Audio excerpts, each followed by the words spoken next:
Hello दोस्तों, इस toppers लेन के ऑनलाइन प्लेटफॉर्म पे आप सभी का स्वागत है। आइए देखते हैं, एक महत्वपूर्ण न्यूज़ निकल के आ रही है। क्या शुरू होने वाला है तीसरा विश्व युद्ध? जी हाँ, क्या शुरू होने वाला है तीसरा विश्व युद्ध? विश्व युद्ध का खतरा। आप देखिए कि विश्व युद्ध का खतरा, अंतर्राष्ट्रीय स्तर पर विश्व युद्ध का खतरा मंडरा रहा है। आपको पता है कि रूस यूक्रेन के बीच संघर्ष चल रहा है। उस संघर्ष के बीच में एक अंतर्राष्ट्रीय स्तर पर नया संघर्ष शुरू हो गया है फिर से। कौन सा वो संघर्ष है? तो आप देखिए, एक देश पड़ता है अर्मीनिया, दूसरा देश पड़ता है अजरबैजान। तो अर्मीनिया और अजरबैजान के बीच में एक बार फिर से जंग शुरू हो गई है। जो अर्मीनिया के प्रधानमंत्री हैं, उनकी तरफ से अजरबैजान पे आरोप लगाते हुए कहा गया है कि अजरबैजान के आक्रमण में उनके कम से कम 105 सैनिकों की जानें गई हैं। जी हाँ, अर्मीनिया और अजरबैजान के बीच जो संघर्ष शुरू हुआ है, उसकी निंदा अमेरिका ने भी की है। अमेरिका की तरफ से न्यूज़ निकल के आ रही है कि जो अर्मीनिया पर अजरबैजान का जो हमला हुआ है वह निंदनीय है। तो ये क्या विश्व युद्ध का संकेत दे रहा है? आइए देखते हैं क्या है, क्यों लड़ रहे हैं। जी हाँ, क्यों लड़ रहे हैं अर्मीनिया और अजरबैजान?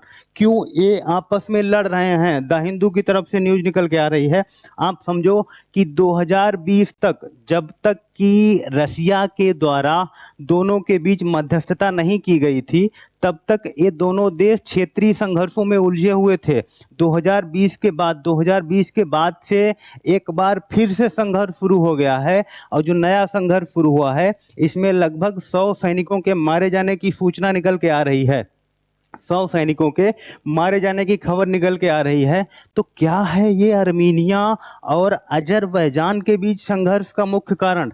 देखते हैं क्या कारण है। आप देखो, ये दो देश हैं, अर्मीनिया, अजरबैजान। ठीक है।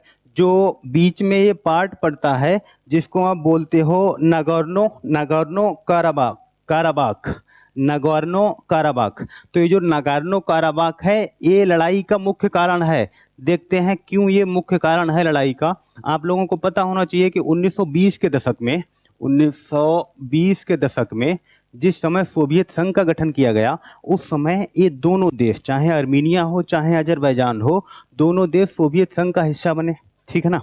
जो नगोर्नो काराबाख है, इसमें अत्यधिक आबादी किसकी है? अर्मीनिया की है। ठीक है। लेकिन जो सोवियत संघ के महत्वपूर्ण अधिकारी थे, उन्होंने इस पार्ट को अजरबैजान को सौंप दिया। ठीक है। अजरबैजान को सौंप दिया गया। उसके बाद से अर्मीनिया, जो यहाँ रहने वाली आबादी थी, वो संघर्ष करती रही अपने आप को अर्मीनिया में शामिल होने के लिए। और ये संघर्ष लंबे समय तक चलता रहा। जो संघर्ष है वो युद्ध में कब बदला, उसके संदर्भ में आप जानो कि 1980 1990 के दशक में, जिस समय सोवियत संघ का विघटन होता है, उस समय ये दोनों राष्ट्र गणतंत्र होते हैं, दोनों राष्ट्र स्वतंत्र होते हैं। तो जब अर्मीनिया और अजरबैजान स्वतंत्र होता है, जब सोवियत संघ का विघटन हुआ, तब क्या था, जो नगोर्नो काराबाख था, इसने अपने आप को अर्मीनिया के साथ, जो नगोर्नो काराबाख की संसद थी, इसने अपने आप को अर्मीनिया के साथ शामिल होने के लिए वोट किया और ये अर्मीनिया में शामिल हो गया। तो जब ये नगोर्नो काराबाख जो था अर्मीनिया में शामिल हो गया, तभी दोनों देशों के बीच संघर्ष शुरू हो गया। और वो संघर्ष देखते देखते जातीय संघर्ष में बदल गया, क्योंकि जो अजरबैजान है, यहाँ की अत्यधिक जनसंख्या जो है वो इस्लामिक है। कौन सी है? इस्लामिक जनसंख्या है। ठीक है ना। ये अत्यधिक जनसंख्या इस्लामिक है। अगर आप अर्मीनिया की जनसंख्या देखेंगे तो ये ईसाई है, ईसाई बाहुल्य प्रांत पड़ता है। लेकिन संवैधानिक तौर पे दोनों देश सेकुलर हैं। ठीक है। लेकिन जो आबादी आप देखोगे, इस क्षेत्र, ये इस्लामिक बाहुल्य क्षेत्र है, ये ईसाई बाहुल्य क्षेत्र है। ठीक है। तो देखते देखते दोनों देशों के बीच जातीय संघर्ष शुरू हो गया और ये संघर्ष 3 दशकों तक चलता रहा। आप देखो, 1920 तक ये संघर्ष चलता रहा। ठीक है। संघर्ष शुरू हो गया। उस संघर्ष के क्रम में आप देखेंगे 1994 में 1994 में रूस के द्वारा मध्यस्थता की गई। रूस के द्वारा मध्यस्थता की गई। जब रूस के द्वारा मध्यस्थता की गई, उस मध्यस्थता में जो नागोर्नो काराबाख है, इसे एक गणतंत्र बना दिया गया। एक गणतंत्र के रूप में घोषित हो गया, लेकिन जो गणतंत्र बना है इसमें अर्मीनिया द्वारा शासित सरकार शासन कर रही थी। ठीक है, अब ये वाला जो पार्ट पड़ता है इस पर कब्जा किसका है? इस पर कब्जा है अर्मीनिया का। हालांकि ये लीगल पार्ट किसका माना गया था? जो 1920 के दशक में पार्ट माना गया था वो अजरबैजान का था। अभी इस पर कब्जा किसका हो गया है? ये वाला पार्ट अर्मीनिया के पास है, ये वाला पार्ट स्वतंत्र है, लेकिन इसमें जो सरकार शासन कर रही है वो किसकी है? अर्मीनिया द्वारा शासित सरकार शासन कर रही है। ठीक है ना, अर्मीनिया द्वारा शासित सरकार इस क्षेत्र में शासन कर रही है। तो अभी क्या है कि अब ये युद्ध जो है ये युद्ध चलता रहेगा 3 दशकों तक। आप देखोगे 1920 तक, सॉरी 2020 तक, सॉरी, ये संघर्ष चलेगा 3 दशकों तक, छुटपुट संघर्ष चलता रहेगा। 2020 में एक बार फिर से ये बड़े लेवल का संघर्ष शुरू हो जाता है। 2020 में फिर से बड़े लेवल का संघर्ष शुरू हो जाता है। उस संघर्ष का रीजन ये था कि यही जो नागोर्नो काराबाख है इसी को लेके अजरबैजान और अर्मीनिया में एक बार फिर से संघर्ष शुरू हो जाता है। अब उस संघर्ष के कारण क्या थे, तो आप देखो ये जो पार्ट आपका पड़ता है, ये वाला पार्ट देखो, ये वाला पार्ट देखो, एक्चुअली में है क्या कि ये आप देख रहे हो इजराइल, ये जो इजराइल पड़ता है ये एक मुस्लिम कंट्री है। अजरबैजान भी आपको पता है मुस्लिम बाहुल्य क्षेत्र है। ठीक है, तो इजराइल जो था इसने अजरबैजान की भरपूर मदद की। इसने इतने खतरनाक हथियार अजरबैजान को दे दिए कि अजरबैजान ने उन खतरनाक हथियारों के बल पे जो अर्मीनिया है उसको तबाह कर दिया, लगभग तबाह कर दिया।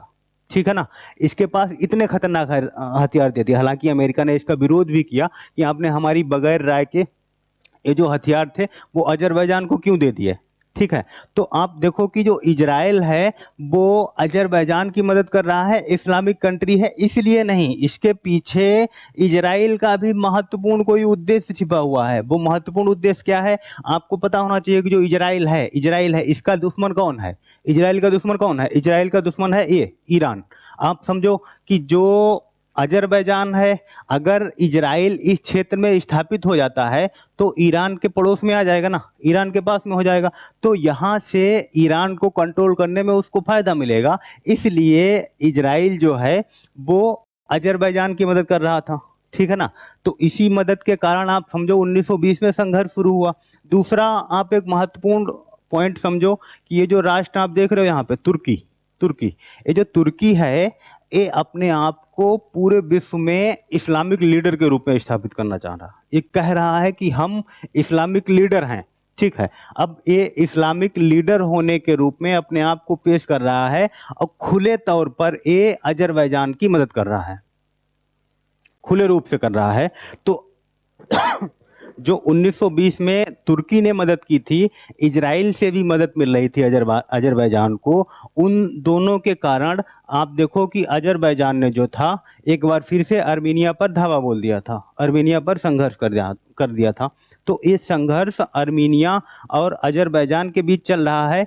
अंतर्राष्ट्रीय स्तर पर कब कौन सी सरकार किसकी मदद करेगी ये पता नहीं होता है, ये कब बदल जाता है इसके बारे में कुछ पता नहीं होता है। आप समझो कि यहाँ पर जो 1920 में हुआ था, इजराइल ने और तुर्की ने दोनों ने अजरबैजान की मदद की, जिसके माध्यम से उसने फिर से एक बार अर्मीनिया पर अपना धावा बोला। ठीक है ना, इसके अलावा आप देखो कि जो ये वाला पार्ट देख लो क्या है कि ये तो तुर्की हो गया आपका, ये अर्मीनिया। ठीक है ना, ये है आपका नागोर्नो काराबाख। ठीक है, ये पार्ट पड़ता है अजरबैजान का। ठीक, ये वाला पार्ट आपने देखा ये तो अर्मीनिया हो गया। ठीक है ना, इसके अलावा ये वाला आपका पार्ट हो गया नागोर्नो काराबाख। ठीक है, ये तो अभी क्या है एक गणतंत्र है, लेकिन इसमें सरकार किसकी है? अर्मीनिया द्वारा शासित सरकार शासन करती है। और जो ये वाला पार्ट है ये पार्ट किसका है? ये है अजरबैजान का, लेकिन कब्जा किसका है? अर्मीनिया का। इसमें कब्जा कर रखा है अर्मीनिया का। तो यही मुख्य रूप से संघर्ष के कारण है, जो दोनों देशों के बीच संघर्ष चल रहे हैं उसका मुख्य कारण यही है। ठीक है ना, यही है दोनों देशों के बीच संघर्ष का कारण। तो क्या ये संघर्ष एक समय रूस और यूक्रेन के बीच संघर्ष चल रहा है? रूस और यूक्रेन के बीच ऑलरेडी संघर्ष चल रहा है।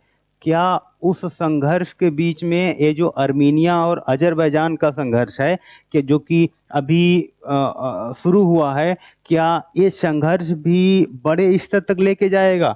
क्या दुनिया में तबाही होने वाली है?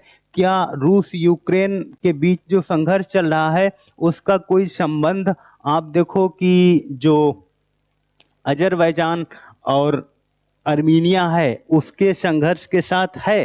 तो ये आपस में बिल्कुल जुड़े हुए हैं। हमने बताया कि अंतर्राष्ट्रीय स्तर पर कौन सा देश, कौन सी सरकार कब किसकी मदद करने लग जाए, दिखावे के लिए कुछ करते हैं, वास्तविक में जो पॉलिटिक्स है उसमें एक दूसरे के हित कब किसके साथ मिल जाते हैं, कौन किसकी मदद करने लग जाता है, इसके बारे में कुछ नहीं कहा जा सकता है।